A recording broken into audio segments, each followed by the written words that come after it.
নামটা জানি কি? লাইলি। তোরে আমার ভাল লাগছে। হোটেল আইস টাকা লয়, গুলিস্তান চেনস না? বেচা কেনার বাইরেও তোরে আমার ভাল লাগছে। তো আমি কি করবো? সংসার করবি? ওই হোটেলে গতর বেশি আমি। হোটেলে কাম ছেড়ে দিবি?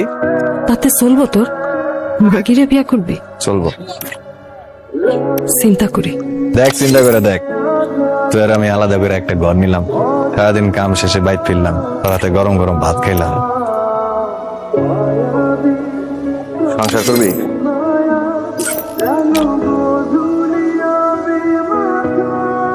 কিছু পাওনাটা আছে, এগুলা লয়া আজকে কাম সারা দিব। তাহলে তো একটা বড় দেখা ঘর দেখতে হয়। তুই কি দেখবি তুই জানো, আমি গেলাম। তাহলে আজকাল থেকে কিন্তু তোর দেওয়ান সব আমার। আজকাতে না কালকাতে।